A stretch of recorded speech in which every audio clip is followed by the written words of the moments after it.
오늘의 말씀의 제목은요. 우리 다 같이 한번 읽어보길 소망하는데요. 우리 다 같이 큰 목소리로 읽어보도록 하겠습니다. 시작. 함께 이뤄낸 52일의 기적. 아멘. 이 한강의 기적이라고 하잖아요. 그렇죠? 대한민국이 우리 60, 70년대를 지나면서 엄청나게 급격하게 빠르게 부흥을 했잖아요. 경제적으로도 그렇고 또 기독교적인 측면에서도 엄청나게 부흥했었는데 그것을 소위 말해서 하나님이 주신 한강의 기적이라고 하더라고요. 오늘의 본문에서는요, 바로 이 52일의 기적을 말하고 있는데 이 기적이 과연 어떻게 이루어진 기적인지 우리와 함께 말씀을 통해서 알고 나아가는 그런 귀한 시간 되길 간절히 축복드립니다. 아멘.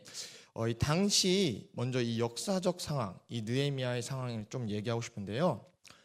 이 이스라엘은요, 바벨론의 포로가 되었었던 상태였지만 이 페르시아가 이 바벨론을 멸망시킴으로써 이 이스라엘 백성들이 다시금 돌아갈 수 있는, 귀환할 수 있는 그런 어떠한 이 종교적 자유와 이 사회적 자유가 조금씩 허용되고 있었습니다. 즉 포로에서 벗어났다는 거죠. 그리고 1차 기환, 그리고 2차 기환, 그리고 이 느헤미야가 이 3차 기환을 나타내는 이야기인데요. 이 느헤미야의 3차 기환 중에서 바로 핵심적인 사건이 있습니다. 바로 그것이 무엇이냐면은 무너진 성벽을 재건하는 거였습니다. 제가 PPT 사진을 준비했는데요.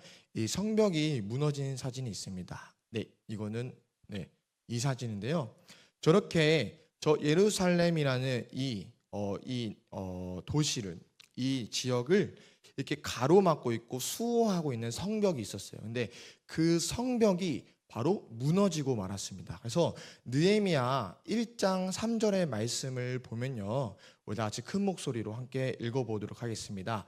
느헤미야 1장 3절 시작. 그들이 내게 이르되 사로잡힘을 면하고 남아있는 자들이 그 지방 거기에서 큰 환난을 당하고 능욕을 받으며 예루살렘 성은 허물어지고 성문들은 불탔다 하는지라. 한마디로 이 성문과 성이 허물어졌다라는 것입니다. 그런데 이 성벽이 허물어진 것이 과연 어떤 것을 나타내고 의미하느냐? 여러분들 성벽은요, 외부로부터의 공격을 1차적으로 막는 역할을 합니다. 이 높이 쌓은 성벽을 쉽사리 침범하고 넘을 수가 없다라는 것이죠. 즉 이 지역을 수호하는 역할을 하는데요. 그리고 또 이 성문은요, 이 수호하고 있는 성벽에서 딱 출입구로서 오고 갈 수 있는 유일한 통로가 되어집니다. 그렇기 때문에 겸비가 더 삼엄하겠죠. 근데 그러한 성문과 성벽이 허물어지고 그리고 또 불에 탔다는 것은 사실 이 예루살렘의 자주적인 어떤 이 지역의 방어가 불가능한 상태로 되어졌다라는 것을 우리가 알아야 됩니다. 그리고 이것을 더 이상 그들이 스스로 자신들을 지킬 수 없는 상태가 되어졌다는 것입니다. 이것을요, 우리가 영적인 눈으로 바라볼 때 하나님의 나라가 그리고 하나님의 백성들이 거한 그 땅이 이 정체성이 무너진 상태가 되어졌다는 것을 우리가 알 수 있다는 것입니다. 전쟁을 치를 때요, 이 전쟁의 승패는요, 사실 성벽과 성문이 무너지느냐 아니면 지켜지냐의 싸움이거든요. 즉 이 예루살렘은 영적인 전쟁에서 패하게 되어졌다는 것입니다.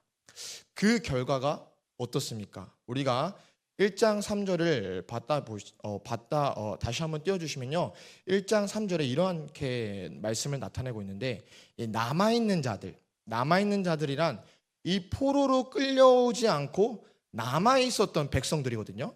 그 백성들이 지금 어떤 상태예요? 거기서 큰 환난을 받고 능력을 받았다라고 적혀 있습니다. 한마디로요, 조롱받고 멸시받고 환난과 능력적인 처참한 현실을 지금 당하고 있다는 것입니다.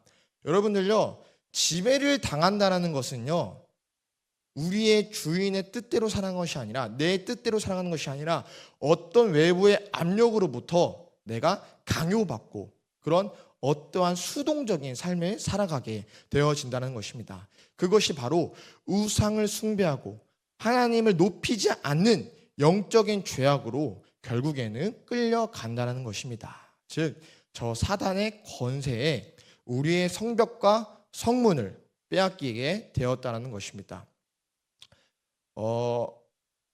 제가 어릴 때 살았던 대한민국하고 지금의 대한민국을 비교해 보면 많은 부분들 속에서 그런 죄악의 산물들이 들어오고 있는 것 같아요. 제가 기사를 찾아보니까요, 말씀을 준비하면서 9월부터 제주도에서 17차례나 마약이 발견되어졌다고 합니다.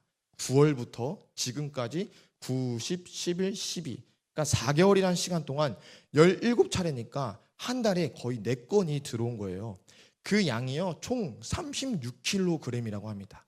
이 총 36kg은요 120만 명이 동시에 마약을 투여하고도 남는 그런 어마어마한 양이라고 합니다. 그리고 또요, 이 동성애 퀴어 축제라고 하죠. 우리 서울에서도 열렸고, 그래서 거룩한 방패자라고 해서 기독교의 어떤 단체가 그 퀴어 축제를 엄청나게 열심히 맡고 있는데, 그 퀴어 축제가요 전국 곳곳, 서울, 광주, 대구 여러 도시에서 매년 끊기지 않고 이루어지고 있다고 합니다. 그 횟수가 무려 26번째예요.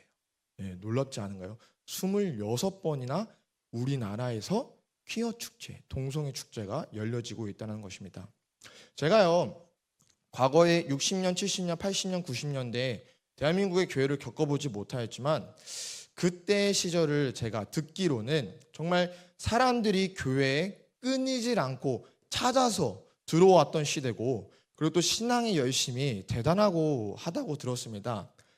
이 철야 기도는요 말 그대로 철야였다고 들었습니다. 산에 올라가서 거기서 오뎅도 먹고 정말 동틀 때까지 그곳에서 함께 기도했던 그러한 모습들이 있더라고 제가 얘기를 권사님을 통해서 또 이 선배이신 장로님, 이제 집사님 통해서 얘기를 들었었는데요.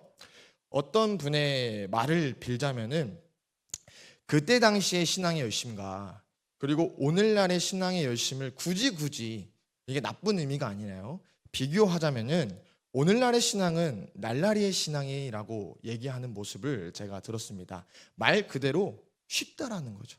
신앙생활에 열심히, 옛날에는 정말 산에 올라가서 밤새 함께 하나님의 나라를 위해서 기도했던 열심의 모습에 비해서 오늘날의 우리들의 모습은 조금은 이렇게 쉬운 신앙의 열심이 있을 수 있다라는 것입니다. 이것을 나쁘게 얘기하는 것은 아니고요. 그렇다면 왜 이러한 모습이 되어졌을까라는 의문이 드는 거예요. 저는 오늘날 우리의 관심은 어디에 있을까라는 것을 한번 여쭤보고 싶어요. 오늘날 우리의 관심은 어디에 있는가? 하나님의 보호하심에 벗어나면 무너짐을 알고 저 성벽과 성문을 사수하는 것, 그런 것에 우리가 관심이 있는 것이 아니라, 아니면은 세상에 말하는 가장 좋은 것, 가장 힘 있는 것, 뭐 지위와 명예와 돈이라는 그런 만몬주의에 우리의 성문과 성벽을 활짝 열어 제끼고 있지는 않은가라는 우리가 질문을 던져볼 필요가 있다는 것입니다. 그래서 대한민국은 점점 거룩한 그러한 자주적인 수호하고 있는 모습을 잃어버리고 있다는 것입니다. 마약, 동성애. 하물며 저도 최근에 기사를 통해서 알았던 건데, 기사가 아니라 저희 수영장에 있었던 일인데, 저희 수영장에 저녁에 어떤 남자가 이렇게 긴 막대기 핸드폰을 이렇게 다 거치대서 이렇게 촬영하고 다니잖아요. 이 촬영을 이 남자 탈의실에 들어와서 촬영을 하는 거예요. 네. 그래가지고 깜짝 놀라가지고 그분을 잡아서 경찰에 인계했었는데, 술을 먹고 그렇게 행동을 하고 있더라고요. 여러분들, 요즘에는요 정말 위험한 시대인 것 같아요. 그렇죠? 어려운 시대고, 또 저희 집에 이제 그 홈캠이라는 게 있거든요. 이제 아기를 이제 보는 거예요. 홈캠인데 이제 그 제품을 저는 최근에 알았는데 옛날부터 있었더라고. 몇 년 전부터 있었던 일인데, 그 캠의 IP를 해킹해가지고 어떤 사람이 해커가 우리 집안을 그 홈캠을 통해서 들여다보고 있는 거예요. 예. 여러분들 충격이지 않습니까? 저는 정말 충격받았어요.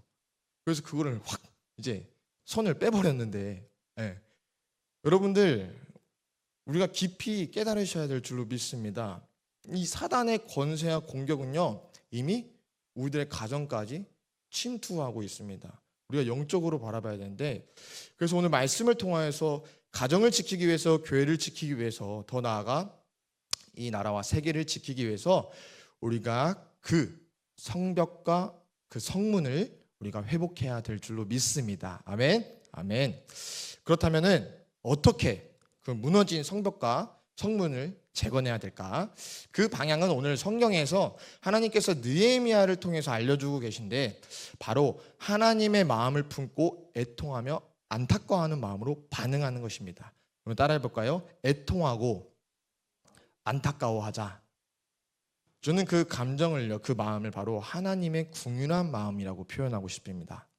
오늘 느헤미야 1장 4절의 말씀 우리가 함께 읽어보도록 하겠습니다. 시작.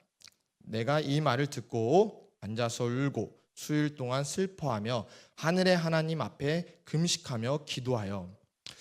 제가 이 말씀을 묵상하면서 만약에 느헤미야가 슬피 우는 것이 아니라 만약에 이 분노함으로 반응했다면 이 이후의 이야기가 어떻게 전개됐을까 한번 상상해 봤어요. 느헤미야는요 당시에 이 페르시아 왕의 술 맡은 관원, 고위 공무직이었어요. 이 술에 독약을 탈 수도 있잖아요. 근데 그만큼 그 느헤미야를 신뢰하고, 그렇죠? 나와 함께하는 정말 신뢰 있는 종이다라고 생각하고 있는 상태입니다. 그렇기 때문에 느헤미야에게는 힘과 능력이 없을까요? 있을까요? 있겠죠. 그래서 이 느헤미야가 이 성벽이 무너지고 성문이 허물어지고 불에 타고 우리의 백성들이 지금 능욕과 조롱을 받고 있는 이 소식을 들었을 때, 만약에 슬퍼서 울면서 금식하고 기도하는 모습이 아니라 정말 화가 나가지고 분노가 머리 끝까지 차가지고 감히 누구를 건드리는 거야 하는 마음으로, 만약에 그 지역에 있는 고위 관직들과 그런 이 리더자들한테 화를 내고 징계를 벌이고 처벌을 했다면은 여러분들 어떻게 이야기가 전개가 되었을까요?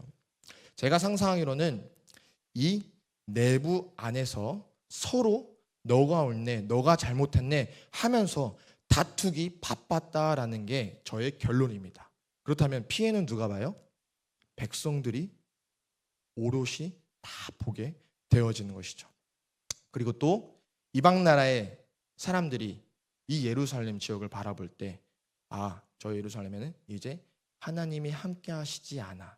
저들의 위엄은 떨어졌고 저들의 국가적 위세는 떨어지고 더 이상 회복할 수 없어라는 그런 멸시를 받았을 것입니다. 하지만 느헤미야는 그 무너짐에 대해서 어떻게 반응했다?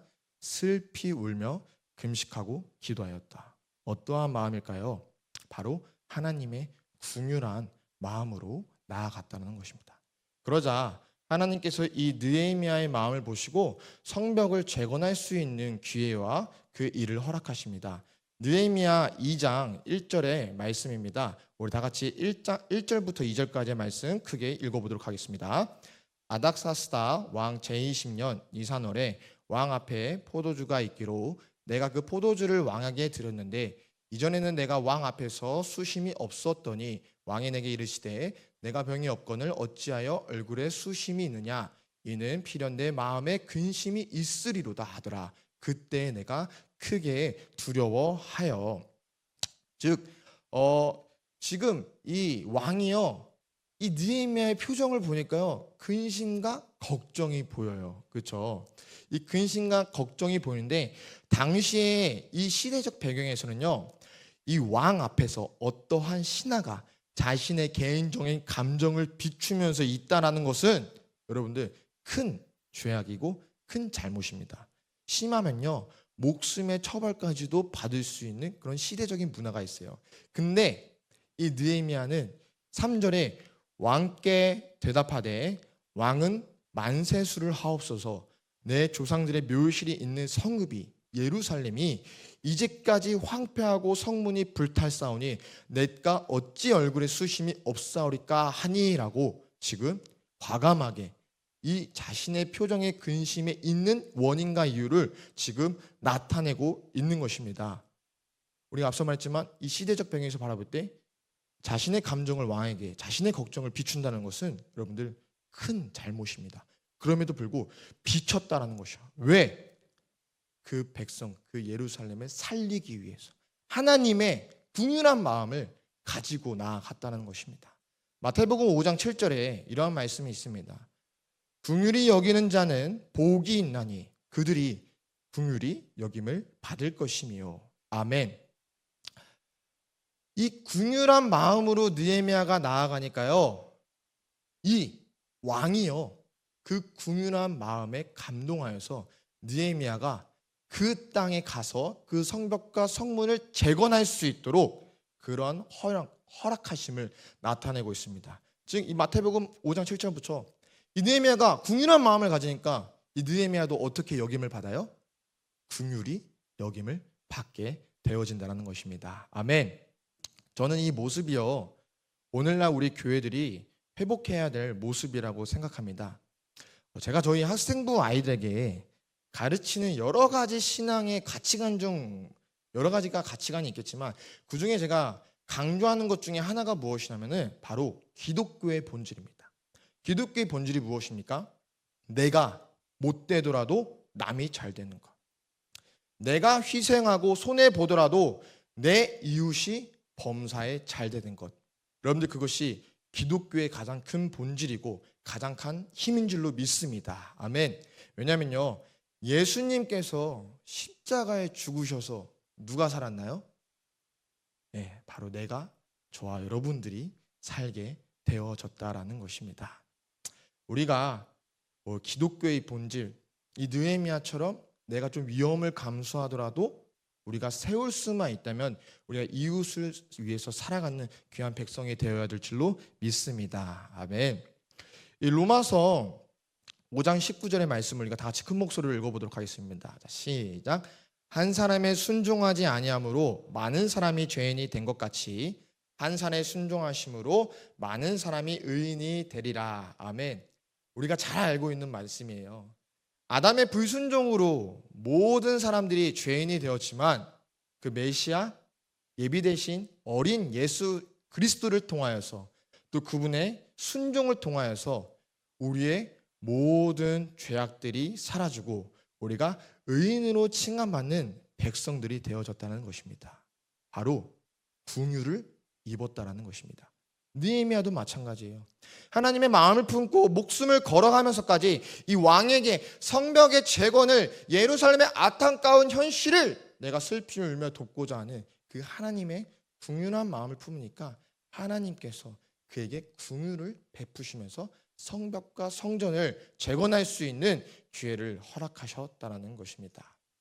아멘. 제가 청년회 때 권사님께서 어떤 한 권사님께서 저에게 늘 손을 잡고 이렇게 말씀하셨어요. 어떤 말씀하시냐면은 이 하나님 안에서는 공짜가 없어. 하나님 앞에 열심을 다하는 것만큼 하나님께서 베풀어 주실 거야라고 제 손을 잡고 얘기해 주셨어요. 청년회 때. 근데 전도사가 되고 나서는 이제 얘기해 주시지 않은데 가끔 그립습니다. 여러분들 중요한 것은요. 이 하나님의 마음을 품고 나아가는 자에게는 하나님은 가만히 계시는 것이 아니라 바로 응답하신다라는 것입니다. 아멘. 그래서요 우리가 두려워하면 안 돼요. 어떤 사역을 할 때, 어떠한 일을 벌일 때 우리가 먼저 그간의 경험을 통해서 계산하면서 어떻게 해야겠다, 어떻게 결과가 나오겠다 우리가 생각하면서 어떤 의무적인 헤세드의 모습이 아니라 내가 저 느헤미야처럼 에스더처럼 내가 죽으면 죽으리라 선교적과 순교적인 마음을 품고 우리가 먼저 나아갈 때 하나님께서는요 책임져 주신다는 것을 여러분들 믿으시기 바랍니다. 아멘. 굶기시는 분이 아니세요. 제가 하도 잘 먹고 제가 이제 무릎 수술을 하고 아직도 이 다리가 쫙 펴지지 않아요. 과신전이 안 돼서 제가 뛰지도 못하고 있는데 그러다 보니까 지금 제 모습이 이 최고의 몸무게가 되었어요. 지금 포동포동하죠. 네, 오늘 말씀을 준비하면서 느헤미야가 이 금식하며 슬퍼 기도하는 모습이 자꾸만 제게 들려졌어요. 그래서 나도 오늘 이 말씀을 전할 텐데 내가 점심부터라도 금식하면서 기도하는 마음으로 이 자리에 서야겠다라고 제가 다짐을 했었어요, 오늘. 근데 예, 이제 제가 물에 들어가는 직업이 있다 보니까 물을 3시간 딱 들어갔다가 나오니까 6시에 배가 너무 고픈 거예요. 그래가지고 이거 이따가 설교할 때 힘이 없어서 축 처지면 어떡하지라는 그런 이제 타협적인 마음을 가지고 집에 와서 또 아내가 라면을 끓여줘가지고 라면을 이렇게 먹고 나왔는데 부끄럽지만 사랑하는 성도님들, 우리가 지금의 때 정말 금식하고 기도해야 할 때이면은 우리가 그렇게 나아가는 모습이 하나님께 그 긍휼을 입는 모습이 되어줄 줄로 믿습니다. 아멘. 그리고 저는 경험해 보진 않았지만 그 옛날 그 철야 기도 말로만 들었거든요. 그 목사님께 또 말씀을 듣고 산에 올라가서 오뎅도 끓이면서 막 기도하고 막 오뎅도 먹고 제가 그 얘기를 들었어요. 경험해 보고 싶은 마음이 크더라고요. 그래서 제가 이렇게 성도님들을 끌고 갈 수는 없지만 제가 방학 때 한번 우리 학생부 아이들을 제가 이렇게 전망대 높은 곳에 밤에 한 9시에 올라가가지고 한 30분이라도 이 땅을 보면서 함께 기도를 한번 해봐야겠다라는 그런 이제 소망을 가지고 있습니다. 제가 이 얘기를 왜 하냐면은 여러분들 한국 교회가요, 이 사자의 위엄과 이 강함을 회복해야 돼요. 아멘. 네. 여러분들 정말로요, 사단은요 가정까지 침투하고 있습니다. 성벽과 성문 열어 제끼고 지금 막 들어오고 있어요. 근데 우리 어떻게 해야 될까요? 수호해야죠. 성벽을 재건하고 성문 문 닫아야죠. 거기서 검열해야죠. 분별하고 통찰력을 가지고 말씀에 비추어서 우리 아이들 지켜야 되죠. 아멘이신가요? 아멘. 그렇게 되어지기 위해서는요, 우리가 좀 힘들더라도 싸워야 돼요. 아멘. 저와 여러분들이 그렇게 오늘 말씀을 통하여 싸워나가는 군사들이 되어지길 간절히 축복드립니다. 아멘. 자, 그렇다면 이제 느헤미야가 성벽을 재건하는 모습이 나옵니다. 이 성벽을 재건하는 모습이 참 은혜롭고 은혜로워요. 오늘의 제목이요, 52일의 기적인데 이 52일의 기적의 앞에 뭐가 들어냐? 함께 이뤄낸이라는 뜻이 있어요. 함께 이뤄낸. 느헤미야 4장 19절의 말씀을 함께 읽어보도록 하겠습니다. 시작.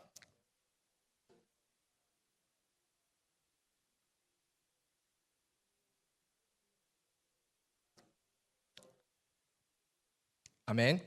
여러분들 이 공사는 어떻대요? 크고 넓대요. 한마디로요, 대규모 공사예요. 결코 혼자 할 수가 있는 공사가 아니에요.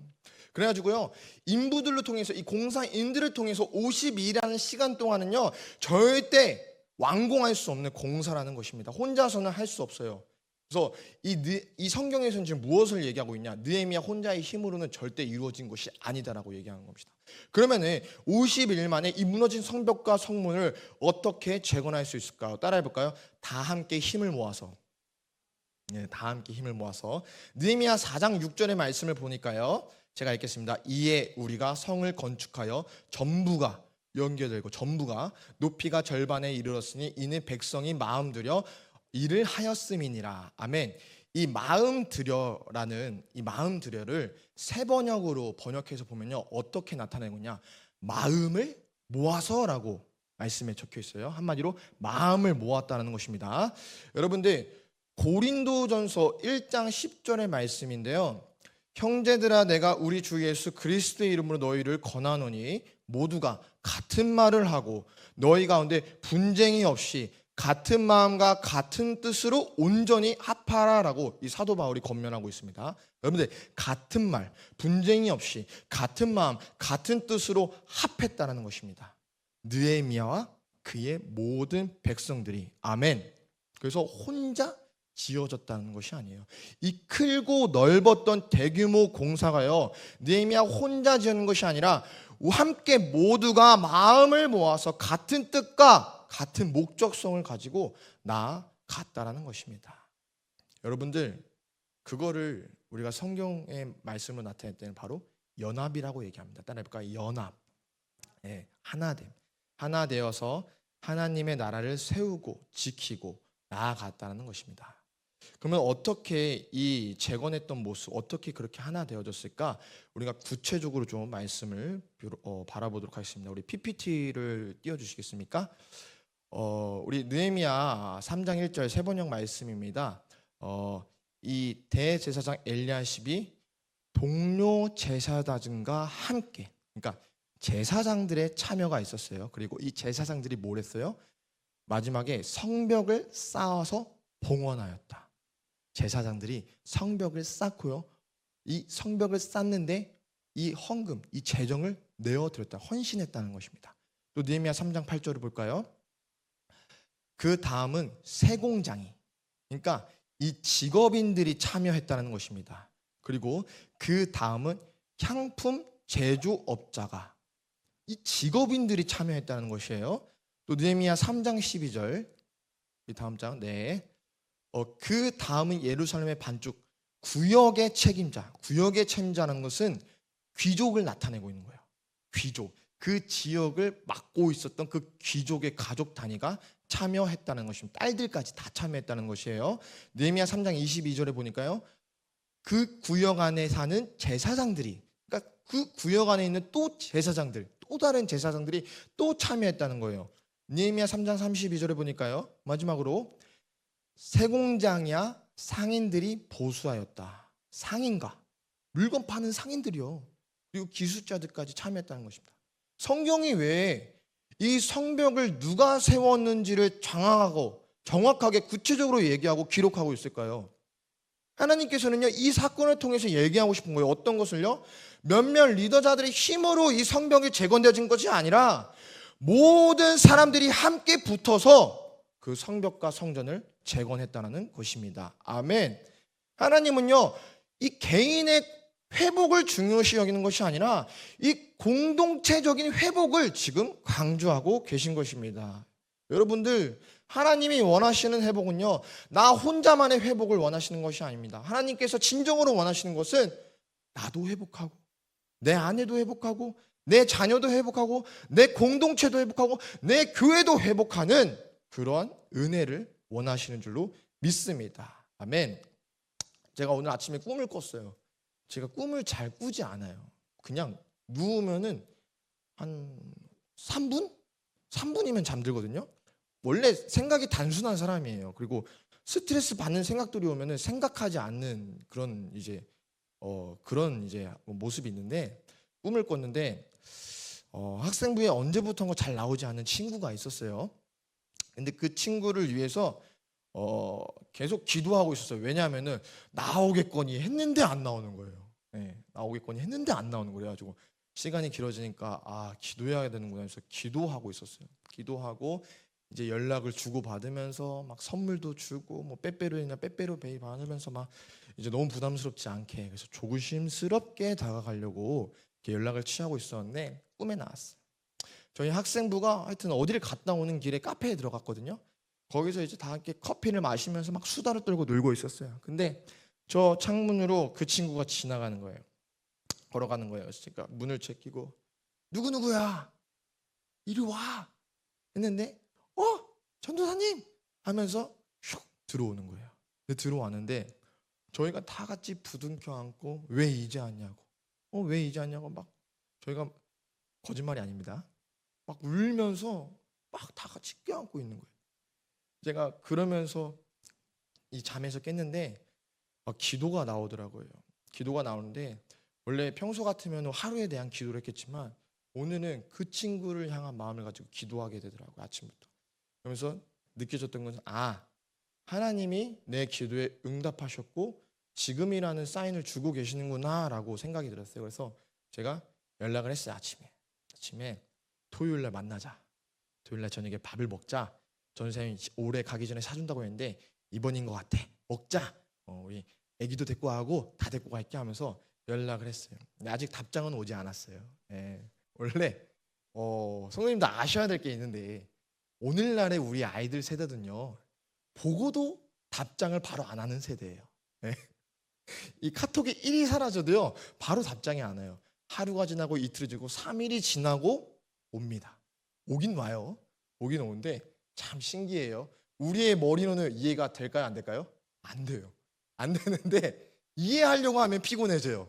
그냥 이러한 세대구나라고 그냥 이게 정립을 하셔야 되는데, 저는 이렇게 하도 이런 일이 많다 보니까 낙심하지 않고 지금 기다리고 있는데 하나님께서 이루어질 줄로 믿습니다. 아멘. 여러분들, 한 영혼도 낙심하지 않고 모두가 주 안에서 신앙이 세워지는 것, 바로 우리 교회가 세워야 할 성벽일 줄로 믿습니다. 그렇게 되어질 때 여러분, 사단은요 더 이상 일곱초대의 교회를, 일곱별의 목회자들의 가정들을 무너뜨릴 수가 없다는 것입니다. 요한계시록의 말씀처럼 그 음부의 건수든 그 거짓 년들은, 바벨론의 은녀들은요 주님 오시는 그날 떠나가고 무너질 거예요. 아멘? 아멘. 여러분들, 승리하지만 그 승리하기 이전에 주님께서는요 성전을 지금 재건하라고 우리에게 말씀하고 계십니다. 우리 마지막으로 말씀을 마치면서요 우리 다 같이 제목을 읽어보도록 하겠습니다. 네, 제목을 읽어보도록 하겠습니다. 다 같이 시작. 함께 이뤄낸 52일의 기적. 아멘. 오늘의 본문의 말씀에 4장 20절과 6절 16절에요 이러한 구절이 있어요. 우리 하나님이 우리를 위하여 싸우시리라 하였느니라. 아멘.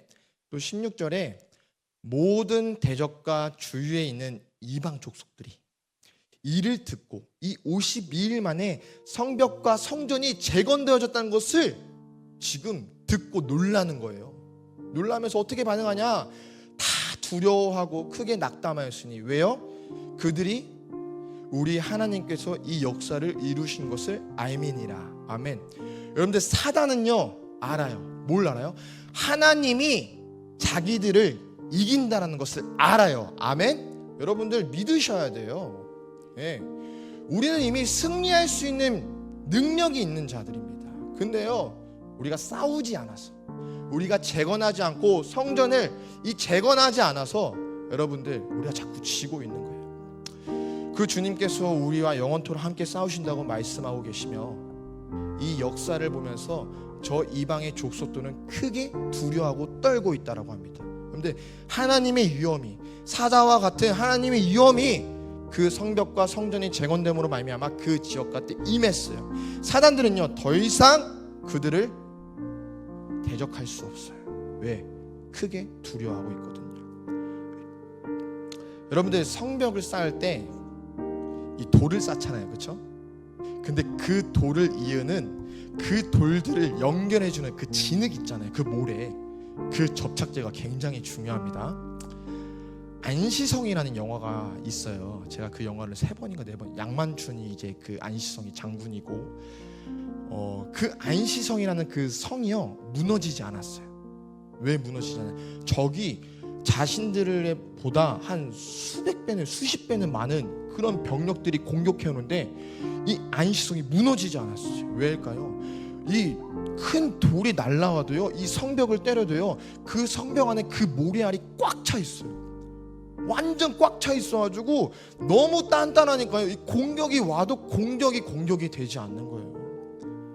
그리고 또 그 양만춘이라는 그 왕 장군이 솔선솔범해서 책임지고 나아가고 어린 아이와 노인과 여자들의 상관없이 자신들의 할 일을 다 하면서 그 전쟁에서 싸워 나갑니다. 여러분들, 교회도 마찬가지입니다. 목사님만 잘하신다고 교회가 잘 세워질까요? 아니요. 목사님도 잘 하셔야 되고, 저 같은 부교육자들도 맡은 사명을 잘 따라야 되고, 목사님은 목회 같은 방향으로서 잘 순종해야 되고, 저희들의 살고 있는 가정들도 장로님, 권사님, 집사님, 청년들 모든 다음 세대가요 다 잘해야 돼요. 한 마음과 한 뜻을, 고린도전서의 말씀처럼 한 마음과 한 뜻을 합하여서 나아가요. 물론 그 안에서 분쟁이 있을 수도 있겠지만, 여러분들, 우리가요 한 목적성과 한 방향성을 바라볼 때는요 좀 작은 잡음이 들릴 때 그 잡음에 집중하면 안 돼요. 조그만한 일이 생겼을 때 그것을 우리가 자꾸 집중해서 그 문제를 크게 키우면 안 돼요. 이 문제를 문제로 바라보는 것이 아니라 하나님 앞에 집중할 때 그 세상, 그 사단의 소리가 우리 귓가에 들리지 않고 우리의 목적, 성벽과 성문을 재건하여서 우리 표어처럼 교회에서 세상까지 나아가겠다는 그 목적을 가질 때 여러분들 우리 교회가 더 건강해지고 더 세워질 줄로 믿습니다. 아멘. 목사님께서 말씀 가운데 내년에도 다시금 교회에서 세상까지라는 표로 이제 나아가신다고 합니다. 여러분들 세상에 나아가서 싸우기 위해서는 우리의 먼저 내실이 결속되어져야 됩니다. 아멘이신가요? 아멘. 나가자 하면은요 다 같이 나가야 돼요. 예. 기도하자 그러면요 다 같이 기도해야 돼요. 아멘이신가요? 예. 그렇게 되어질 때 여러분들 우리들 가운데 불협화음으로 이게 쓰러져 있는 것이 아니라요, 저 성전을 재건하고 성문을 재건하여서 하나님의 영광이 우리 교회에게 딱 임했을 때, 역사가 이루어졌을 때 이 지역 가운데 넘치는 교회라는 이름이 선포되어지는 것입니다. 아멘. 우리가 세워갑시다. 무너진 영혼들을 일으키고 우리 가정을 일으키고 다음 세대를 일으키고 말씀을 가르치고 신앙을 전수하는 건강한 넘치는 교회가 되어질 줄로 믿습니다. 아멘. 내년에 더 건강한 우리 넘치는 교회를 기대하고 소망합니다.